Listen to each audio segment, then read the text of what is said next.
आप देख रहे हैं राइडर 51 राकेश एंचलो के साथ। तो चलिए आगे बढ़ते हैं आज की कहानी की ओर। रात के अब 11 बज चुके थे। भाई अब तो कोई बस मिलना मुश्किल है। अगर आज आखिरी बस ज़रा लेट छूटी होगी तो शायद मिल जाएगी, वरना आज की रात मुझे यहीं बस स्टॉप में बितानी पड़ेगी। ऐसे अपने मन में ही सोचकर नागेश ने अपनी बैग ठीक की और सामने के बेंच में जाकर बैठ गया।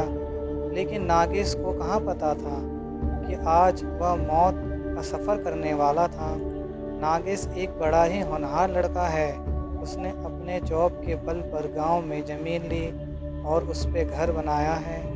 घर वाले हमेशा से उसके पीछे पड़े रहते थे कि शादी कर लो, लेकिन वह कहता है कि जब तक मेरे पसंद की लड़की नहीं मिलेगी तब तक मैं शादी नहीं करूँगा। उसका कहना भी सही था। उसके दोस्तों की शादियाँ टूट चुकी थी या फिर उनमें झगड़े चल रहे थे, इसलिए वह चाहता था कि कोई ऐसी मिले जो उसको समझे। नागेश ने अपनी घड़ी घुमाकर टाइम देखा तो 11:30 हो रहे थे। अब उसने बस आने की आस खो दी, लेकिन तभी सामने से हॉर्न मारते हुए एक बस आई। शुक्र है बस आई, तो नागेश ने अपने आप से ही कहा। कंडक्टर ने दरवाज़ा खोला और नागेश बस के पीछे के दरवाजे से अंदर गया। टिकट निकली और वह आराम से बैठ गया। लेकिन कंडक्टर ने कहा, यह बस आज रास्ते में ही रुकेगी, आखिरी स्टॉप पे नहीं जाएगी। आपको बीच से ही कुछ इंतज़ाम करना होगा। इसके इंजन में खराबी है, बहुत गर्म हो चुका है इंजन। नागेश को और पसीना चालू हुआ। रात बढ़ रही थी, लेकिन परेशानी ख़त्म होने का नाम नहीं ले रही थी। जो होगा अब देखा जाएगा, ये सोच के नागेश खिड़की से बाहर देखने लगा। ठंडी हवा अंदर आ रही थी, काफ़ी अच्छा लग रहा था। उसने सामने बस में देखा तो ड्राइवर के पीछे कोई बैठा था। उसने खड़े होकर देखा तो वह एक औरत थी। इतनी रात को इस रास्ते में कोई औरत को नागेश ने इसके पहले कभी देखा नहीं था। उसने सोचा कि ड्राइवर या कंडक्टर का कोई रिश्तेदार होगा।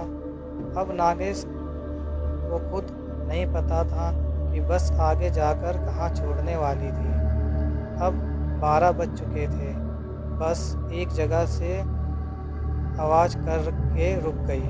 ड्राइवर बोला, अब यहाँ से बस आगे नहीं जाएगी, तुम उतर कर अपना जाने का जुगाड़ देख लो।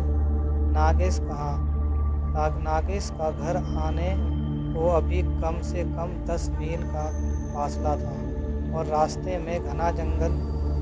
पैदल जाना खतरे से खाली नहीं था। नागेश नीचे उतरा और रास्ते पे एक जगह जाके रुक गया। उसके पीछे वो औरत भी उतरी। नागेश ने उसको जैसे ही देखा तो बस उसको देखता ही रह गया। वह भला की खूबसूरत थी। वो एक लड़की थी। उसको देखकर नागेश अपने घर जाने की परेशानी भूल ही गया। वो तो उसको देखता ही रह गया। उसको भी कुछ ऐसी ही किसी खूबसूरत लड़की की तलाश थी। सामने जाकर नागेश ने उससे बात करने चालू किया। आप इतनी रात को कहाँ जा रही हो? ये बस वाले भी ना ऐसे बीच रास्ते में ही उतार दिया। उस लड़की ने एक बार नागेश को देखा। उसकी आंखें बहुत ही खूबसूरत थी। नागेश उसकी आंखों में खो गया। कुछ बोल पाता तभी उस लड़की ने कहा, मेरा घर यहाँ से पास में है, पैदल जा सकते हैं। अगर आप चाहो तो मेरे घर चल सकते हो। नागेश ने सोचा, एकदम से कोई उसको घर चलने के लिए कह रहा है। वह जरा संभल गया। उसने कहा, नहीं, मैं यहीं रुकता हूँ, कोई मिल जाएगा तो मैं अपने घर तक चला जाऊँगा, बेवजह आपको तकलीफ़ होगी। वो लड़की बोली, अरे घबराओ मत, मैं और मेरी माँ रहती है घर में, अगर चलना हो तो चलो मेरे साथ। इतना विश्वास नागेश के लिए काफ़ी था। वह उसके पीछे चल पड़ा। घना जंगल और कच्चा रास्ता। नागेश ने चप्पल पहनी थी, उसको जल्दी चलना मुश्किल हो रहा था। काफ़ी दूर जाने के बाद अब नागेश के पैर गीली मिट्टी में फंसने लगे थे। रास्ते में दोनों ने बिल्कुल भी बात नहीं की। अचानक नागेश की चप्पल कीचड़ में अटक गई। वो निकलने के लिए अपने मोबाइल का टॉर्च चालू करने के नीचे झुका और चप्पल को हाथ में लेकर खड़ा हुआ। सामने भयंकर अंधेरा था, कुछ भी दिख नहीं रहा था। पीछे वह रास्ता जहां वह बस छोड़कर आया था, और ना ही वो लड़की जिसके पीछे वह यहाँ तक आया था। उसने आवाज़ लगानी चाहिए, लेकिन आवाज़ क्या देता और किसको? वह नाम भी तो नहीं जानता था उस लड़की का। हे भगवान, अब मैं क्या करूं? कहाँ जाऊं? नागेश खुद को कहने लगा। नागेश ने अपना मोबाइल में देखा, अब तो बैटरी भी नहीं है ज़्यादा और नेटवर्क भी नहीं है। उस जंगल में लाइट लगाने के लिए काम आएगी सोच कर उसने मोबाइल को बंद किया, लेकिन आजू बाजू देख के पता चल रहा था कि कोई जंगली जानवर नज़दीक आ रहा है। उसने चढ़ने लायक एक पेड़ देख ली और उस पर चढ़कर बैठ गया। वहाँ उसको कोई खतरा नहीं था। अपनी बैग लेकर वह एक टहनी पर बैठ गया। नींद आ रही थी, लेकिन उसको वो लड़की का चेहरा सामने आ रहा था, और डर था कि अगर सो गया और नीचे गिर गया तो लेने के देने पड़ जाएंगे। इसलिए आंखें फाड़ के उल्लू की तरह जग रहा था। नीचे खूंखार जंगली सूअर घूम रहे थे। अच्छा हुआ वह ऊपर था, वरना क्या होता पता नहीं।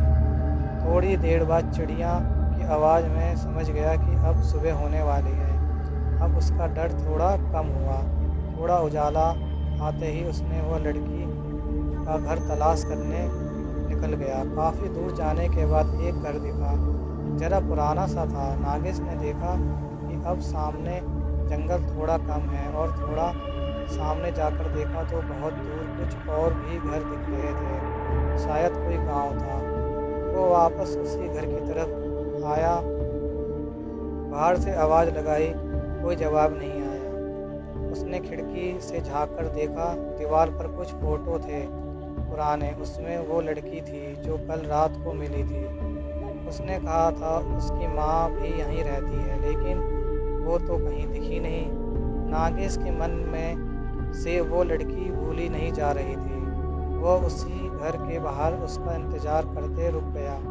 तभी कुछ भेड़ बकरियां लेकर एक आदमी आया। नागेश ने उसको देख के उसको पास आते ही सवाल किया, अरे भाई, तुम वो सामने वाले गांव से हो क्या? जंगल में सुनसान जगह पर एक आदमी देखकर वह बकरी वाला चौंक गया। उसने कहा, साहब आप कौन हो और यहाँ कैसे? रास्ता भूल गए हो क्या? नागेश ने कहा, हाँ भाई, कल रात वो यहाँ तक आ गया हाईवे से। यहाँ एक लड़की रहती है, मुझे उसके बारे में जानना था। क्या तुम जानते हो? कहाँ? यहाँ इस घर में मैंने तो कभी नहीं देखा। मैं यहाँ आते रहता हूँ बकरी चराने के लिए। नागेश को लगा शायद ये जानता नहीं, इसलिए ऐसे बोल रहा है। उसके जाने के बाद नागेश ने वहीं रुक कर उस लड़की का इंतज़ार करना बेहतर समझा।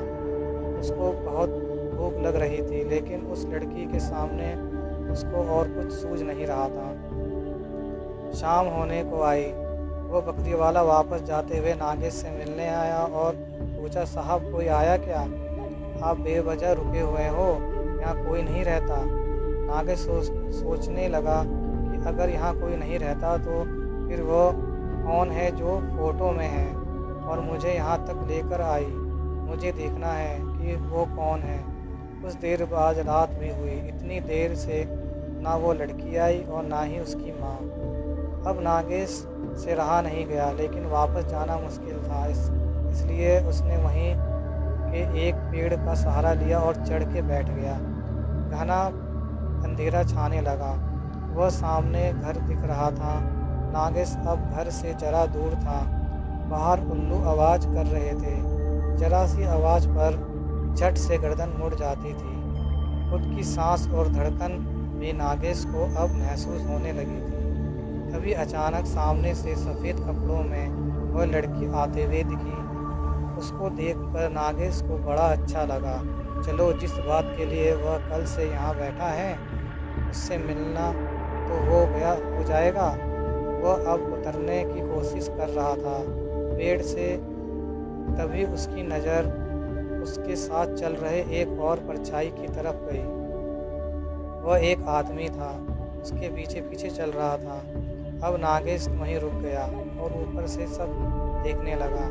वो लड़की ने घर का दरवाज़ा खोला और अंदर गई। उसके बाद वह आदमी जैसे ही अंदर गया, उस आदमी की चीख गूंजने लगी। वह तड़प रहा था, चिल्ला रहा था, बचाओ बचाओ, मुझे छोड़ दो, मुझे माफ़ करो, मैंने तुम्हारा क्या बिगाड़ा है। नागेश इधर डर से काँप रहा था, नीचे उतरना अब वह भूल गया। कुछ देर बाद उस आदमी की चीख बंद हो गई, सब शांत हो गया। वह आदमी शायद मर चुका था, ऐसे नागेश को लगा। वह वहीं पेड़ पर बैठा था।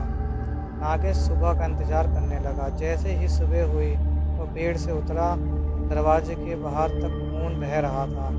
अंदर जाकर देखने की हिम्मत नहीं थी। वह जहाँ रास्ता मिला उधर भागते चला गया। उसने अंदर वो लड़की है या नहीं है ये भी नहीं देखा। भागते हुए कैसे तो उसको हाईवे मिल गया और अपने घर तक पहुंच गया। उसके साथ जो हुआ वो जैसे ही बताने जा रहा था तो उसकी ज़बान नहीं चल रही थी। बोलना तो बहुत कुछ था लेकिन कुछ बोल नहीं पा रहा था। उसका मुंह सील चुका था। नागेश को दवाखाने भर्ती करवाया गया और उस पे इलाज चालू हो गए। किसी को कुछ समझ नहीं आ रहा था कि उसको क्या हुआ है। डॉक्टर ने उसको पागल करार देकर पागलों की ट्रीटमेंट चालू कर दी। इधर जंगल में वह बकरी वाला आज शाम को फिर से उस घर की तरफ आया, जानबूझकर तसल्ली करने, ये देखने की कल का आदमी है या नहीं। बाहर खून बह रहा था और अंदर झांक कर देखा तो वो भयंकर नज़ारा देखकर उसको भगवान तक नसीब नहीं हुआ। वो लड़की अंदर ही थी, वो आदमखोर बन चुकी थी, खून ही खून था। वह जानवरों जैसे मरे हुए उस आदमी का मांस खा रही थी। बकरी वाले के मुंह से चीख निकली, लेकिन वो आखिरी बार थी। उसको देखते ही वो लड़की शैतान बन गई। उसके सफ़ेद कपड़े अब भयंकर लाल हो चुके थे। खून से लथपथ वो बकरी वाले की तरफ लपकी। उसने उस बकरी वाले को अंदर खींच लिया और उसको भी मौत के घाट उतार दिया। अब काफ़ी रात हो चुकी थी, जंगल सुनसान और खूंखार बन गया था। उस खूबसूरत लड़की के अंदर शैतान आत्मा का राज तो सिर्फ नागेश जानता था, लेकिन अब वो पागल हो चुका था।